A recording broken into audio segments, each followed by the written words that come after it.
नमस्कार और स्वागत है आपका मार्केट लाइव में। मार्केट लाइव देश की पहली ऐसी लाइव स्ट्रीम जहां पे बिजनेस चैनल चलता है। बहुत सारी चीजें हम शेयर बाजार से बात करते हैं, पर क्रिप्टो के बाजार पे भी जाते हैं।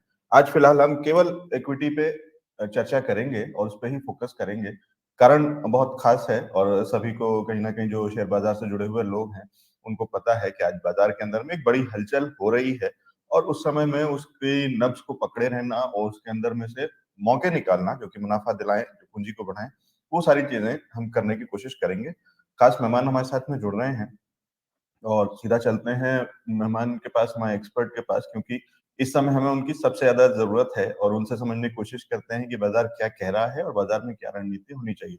बहुत स्वागत है अविनाश सर हमारे शो पर। हाँ, गुड मॉर्निंग लव जी। गुड मॉर्निंग सर, लेकिन गुड हो नहीं रहा है इस मॉर्निंग में कुछ खास फिलहाल। कितना चिंता का विषय है और आगे कहाँ तक देखते हैं बाजार को, एक बार थोड़ा सा उस पर एक व्यू दे दीजिए। देखिए लवजीत, मुझे लग रहा है कि मार्केट्स में चिंता इसके लिए है कि जो फेड की टेपरिंग का प्रोग्राम पिछले हफ्ते जो फेड के चेयरमैन ने बताया था, इसमें कोई डाउट नहीं है कि ग्लोबली अभी इंटरेस्ट रेट्स बढ़ने वाले हैं। फेड की टेपरिंग का टारगेट भी बढ़ा दिया है।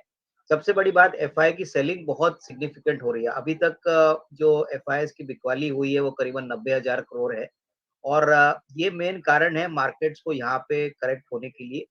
दूसरी रीज़न है कि मार्केट में वैल्यूएशंस बहुत ही जल्दी भागे थे। इनफैक्ट जिस प्रकार का अभी आईपीओ मार्केट है, आईपीओ के मार्केट में मोटा-मोटी हमको यही लग रहा था कि ये आईपीओ का एक बबल था, जो कभी न कभी खत्म होने वाला था। आज मैं देख रहा था कि इस हफ्ते में काफ़ी ऐसे नए लिस्टिंग लिस्ट होने वाले हैं और हो सकता है कि ये लिस्टिंग का जो इनिशियल जो प्राइस रहेगा, वो इन्वेस्टर्स को शायद निराश करेगा। ऑलरेडी श्रीराम प्रॉपर्टीज का जो आईपीओ है, वो आज लिस्ट हो चुका है। यहाँ पे करीबन 20% की फॉल हमने प्री आईपीओ लिस्टिंग में देखी है। 10 बजे ऑफिशियली जब लिस्टिंग होगी, तभी डेफिनिटली मुझे लग रहा है कि यहाँ पे और कटौती दिख सकती है। तो मोटा-मोटी आई थिंक निवेशकों को याद रखना चाहिए कि अभी भी इक्विटी मार्केट में जो रिटर्न्स हमको 21 में मिले थे, वो शायद 2022 में मॉडरेटली कम मिलेंगे, लेकिन मौके ज़रूर आएँगे। मुझे लग रहा है कि क्वालिटी कंपनीज़ जहाँ पे बहुत भारी गिरावट हो चुकी है, जैसे कि बजाज फाइनेंस है, लार्सन एंड टुब्रो है, एक्सिस बैंक है, आईसीआईसीआई बैंक है, तो मेरे ख्याल से फ्रंट लाइन कंपनीज़ पे पहले नज़र रखिए। ये मौके बार-बार नहीं आते मार्केट गिरने के और बाउंस बैक भी इक्वली फास्ट होता है। तो मुझे लग रहा है कि घबराने की कोई बात नहीं है। बट हाँ, डेफिनिटली जो ट्रेडर्स है, इनके लिए तो काफ़ी बड़ी दिक्कत होगी क्योंकि इनके स्टॉप लॉसेस ट्रिगर होंगे। निवेशकों के लिए ये बहुत ही बेहतरीन मौका है लवजीत। अगर आपको सही मायने में पोर्टफोलियो बनाना है, तो ये बाय ऑन डिक्लाइन वाला मार्केट है और इसमें कोई डाउट नहीं कि अच्छी कंपनीज़ अगर नतीजे अच्छे दिखाएँगी, तो आने वाले महीनों में, क्वार्टर्स में आपको अच्छी खासी रिटर्न्स मिलेगी। तो डेफिनिटली इक्विटी अपना एक एसेट क्लास है जो वोलेटाइल है और इसकी गिरावट या अपसाइड ये दोनों ही थोड़ी-सी अनसर्टेन होती है। लेकिन फिर भी रिटर्न्स के पॉइंट ऑफ व्यू से इन्वेस्टर्स को डेफिनिटली इस डिक्लाइन का फायदा लेना चाहिए।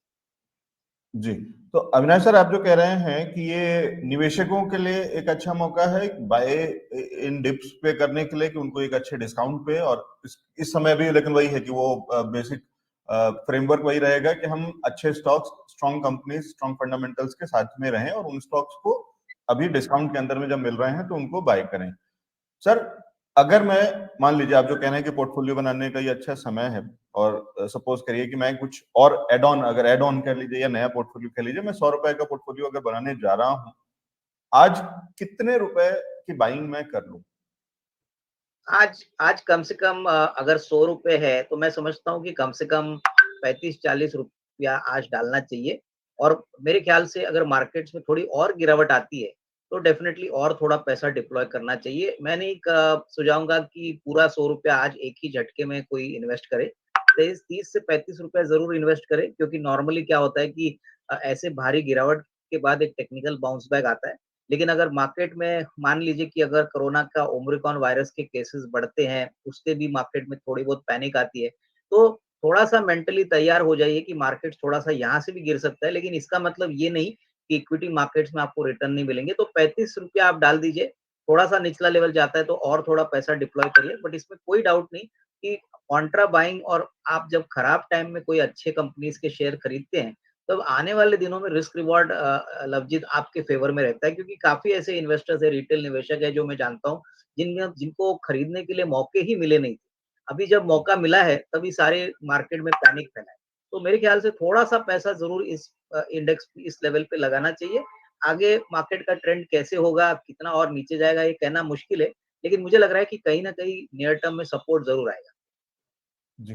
तो ये तो निश्चित रूप से है अविनाश जी कि पिछले अगर 4 महीने के अंदर में किसी निवेशकों से जो भी मौके छूटे हुए थे, कहीं न कहीं वो तो मिल रहे हैं वापस से कि हम 4 महीने पीछे वापस चले गए हैं कहीं न कहीं और अगस्त के लेवल 27 अगस्त, 28 अगस्त के आसपास यही लेवल्स थे और आज हम फिर 20 दिसंबर को उन्हीं लेवल्स को वापस से टेस्ट कर रहे हैं। और आपने जो एक तरीका बता दिया है कि करीब-करीब 1 तिहाई पूंजी अभी निवेशित किए जा सकती है फिर से।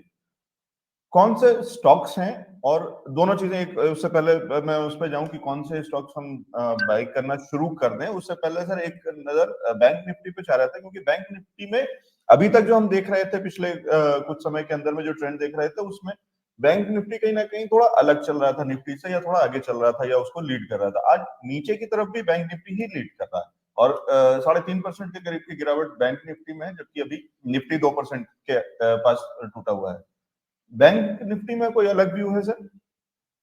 ये देखिए, मुझे लग रहा है कि देखिए अगर आप बैंक निफ्टी को देखें, तो बैंक निफ्टी, निफ्टी से भी ज़्यादा वोलेटाइल है और सबसे बड़ी बात लवजीत मुझे लग रहा है कि देखिए टेक्निकली बैंक निफ्टी को रिकवर होने में थोड़ा-सा टाइम ज़रूर लगेगा।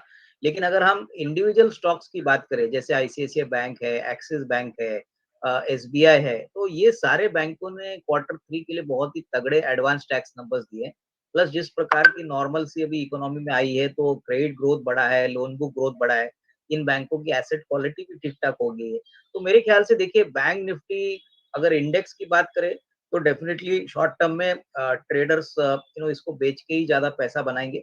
बट अगर किसी को निवेश करना है, तो मुझे लग रहा है कि देखिए आपको स्टॉक स्पेसिफिक व्यू लेना है। तो बैंक निफ्टी के लिए मुझे लग रहा है कि जब तक कोई वापस कोई अप ट्रेंड दिखता नहीं है, अभी तो काफ़ी 1000 पॉइंट की करेक्शन देखी है बैंक निफ्टी में। जब तक यहाँ पे मार्केट सेटल नहीं होता है, यहाँ पे मेरे ख्याल से बैंक निफ्टी में ट्रेडिंग करने की राय मैं नहीं दूँगा। इवन पोजिशनल व्यू भी बैंक निफ्टी के लिए थोड़ा-सा समय रुकना चाहिए। क्योंकि मार्केट्स में स्टेबिलिटी आएगी, होपफुली आज सेकंड हाफ में आएगी या कल आएगी, उसके बाद ही मेरे ख्याल से यहाँ पे खरीदने के मौके बनेंगे। तो बैंक निफ्टी में मैं समझता हूँ कोई भी पोज़ीशंस ओपन मत रखिए क्योंकि अगर आज दोपहर के बाद भी अगर बिकवाली जारी रही, तो यहाँ से भी थोड़ा-सा निचला लेवल्स हो सकता है। तो ये डेफिनिटली थोड़ा-सा रिस्की रहेगा अगर बैंक निफ्टी में किसी का एक्सपोज़र एज़ ऑफ टुडे रहे। ठीक है, तो आप कह रहे हैं कि अभी फिलहाल बैंक निफ्टी से या बैंकिंग सेक्टर से कम कह लें कि थोड़ी और दूरी बना करके रख सकते हैं। शायद और बेहतर लेवल्स मिलेंगे अगर निवेश करना है तो उसके और नीचे के लेवल्स भी देखने को हो सकता है, मिल सकते हैं और फिलहाल कोई साइन नहीं है रिकवरी का तो इसलिए भी एंट्री नहीं। लेकिन फिर जब आप कह रहे हैं कि निवेशकों के लिए मौका है और कुछ पैसा शुरू किया जा सकता है 30-35% या 40% तक निवेश चालू किया जा सकता है अपने पोर्टफोलियो का उतना परसेंट अब डाला जा सकता है वो कौन से स्टॉक्स हैं और उसमें से आईटी सेक्टर कितना प्रोमिनेंस रखता है इस समय क्योंकि अभी तक जो हम देख रहे थे आज से पहले तक के जो जिस तरीके का बाजार था उसमें अकेला आईटी सेक्टर था जो बाजार को सहारा दे रहा था आज तो ठीक है सभी तरफ से सहारा टूट गया लेकिन फिर भी आईटी सेक्टर उसमें कितना इंपॉर्टेंट है सर? नहीं, बिल्कुल देखिए आईटी सेक्टर को 2 पॉजिटिव टेलविंड्स है। एक तो वोलेटाइल मार्केट्स में सेफ्टी प्रोवाइड करता है और दूसरी बात अभी जो रुपया का वीकनिंग हो गया है, डॉलर एप्रिसिएशन हो गया है, इसका फ़ायदा भी आईटी कंपनीज़ को मिलेगा। तो मैं समझता हूँ कि आईटी डेफ़िनेटली एक ऐसा सेक्टर है जहाँ पे आपको डेफ़िनेटली इस प्राइस पे निवेश करना चाहिए। मैं समझता हूँ कि अभी भी काफ़ी ऐसे अपॉर्च्युनिटीज़ है जहाँ पे अच्छा पैसा आईटी सेक्टर में हो सकता है both from the front line as well as from the small cap. और उसके बाद जो गिने-चुने सेक्टर्स है जैसे कि कैपिटल गुड्स है, उसके बाद ऑटो है, उसके बाद ऑटो कंपोनेंट्स है, even private banking PSU banking में काफ़ी नाम है। तो मैं समझता हूँ कि इन्वेस्टर्स को थोड़ा-थोड़ा करके इसमें एक एक्सपोज़र लेना चाहिए। देखिए मार्केट कितना नीचे जाएगा लवजीत ये कहना मुश्किल है, लेकिन एक बात तो क्लियर है कि ये सारे जो कंपनीज़ है यहाँ पे अर्निंग्स ग्रोथ ट्रैजेक्टरी काफ़ी स्ट्रॉन्ग है। होपफुली अगर कोरोना का इम्पैक्ट ज़्यादा आता नहीं है, तो आपको बाउंस बैक भी काफ़ी तेज़ी से देखने को मिलेगा और जनवरी खत्म होते-होते बजट भी आने वाला है। तो बजट में भी उम्मीदें हैं मार्केट्स को कि शायद इस बार भी बजट में गवर्नमेंट कोशिश करेगी कि पिछले साल के बजट के जैसे काफ़ी अच्छे इंसेंटिव्स मार्केट को अनाउंस करे। तो वैल्यूएशंस अगर सस्ते होते हैं तो मेरे ख्याल से मौके ज़रूर है। ओनली ज़रूरत है निवेशकों को थोड़ा-सा पेशेंस रखने के लिए और अपना जो संतुलन है वो थोड़ा-सा मेंटेन करें, क्योंकि नॉर्मली पैनिक में क्या होता है लवजीत कि हम अच्छी क कंपनीज़ के शेयर्स को भी बेचते हैं, ये डर से कि थोड़ा और नीचे जाएगा। तो medium to long term time frame रखिए और निवेश करिए, रिटर्न्स ऑटोमैटिकली आएँगे बट उनको थोड़ा-सा समय ज़रूर लगेगा। जी, ठीक है। और वो दिख भी रहा है सर, मतलब मैं वही सामने जो चार्ट खोल रहा हूँ और जो आईटी इंडेक्स दिख रहा है, वो अपने आप में कितना रेजिस्ट करता हुआ दिख रहा है आज के ट्रेंड को अभी भी। वो स्ट्रेंथ दिख रही है कि कहीं न कहीं उसका डायरेक्शन अभी भी ऊपर की तरफ ही है, जहाँ मतलब जिस टाइम फ्रेम की हम बात कर रहे हैं। जी। अच्छा सर, सबसे पहले फिर बाउंस बैक कहाँ पे दिखेगा और कहाँ रिकवरी सबसे पहले दिखेगी? कौन से सेक्टर पे आप नज़र रख रहे हैं कि जिसको कि आप एक्सपेक्ट करते हैं जो आगे लीड करेगा इस बार और वापस रिकवरी के अंदर में, और वहाँ पे कौन से स्टॉक्स हैं जिसको कि अभी खरीदा जा सकता है? देखिए, मुझे लग रहा है कि जो निवेशक थोड़े से हाई बीटा और रिस्क एपेटाइट ज़्यादा रखने वाले हैं, उनको बैंकिंग को बेसिकली अवॉइड नहीं करना चाहिए, क्योंकि बैंकिंग एक ऐसा सेक्टर है, जो हमको लग रहा है काफ़ी स्ट्रॉन्ग बाउंस बैक दे सकता है। उसके बाद नॉन बैंकिंग फाइनेंस कंपनीज़ है, और अगर थोड़ा-सा कंज़र्वेटिव इन्वेस्टर है, तो उसको आईटी और फार्मा में डेफिनिटली पोज़ीशंस बनाने चाहिए। आईटी में हमको इन्फोसिस काफ़ी पसंद है। हमको लग रहा है कि अगर फार्मा की बात करें, तो सन फार्मा एक अच्छा विकल्प है। उसके बाद अगर आप बैंकिंग की बात करें, तो मैं अभी भी कह रहा हूँ कि आईसीआईसीआई बैंक, एक्सिस बैंक बहुत पिटे गए हैं। डेफ़िनेटली इसमें वैल्यू अच्छी है। स्टेट बैंक ऑफ इंडिया हमने आप ही के चैनल पे 475 480 में कहा था, अभी 450-57 चल रहा है। तो इसमें फंडामेंटली कोई नेगेटिव बदलाव नहीं हुआ है, बट डेफ़िनेटली सेंटिमेंट बदला है।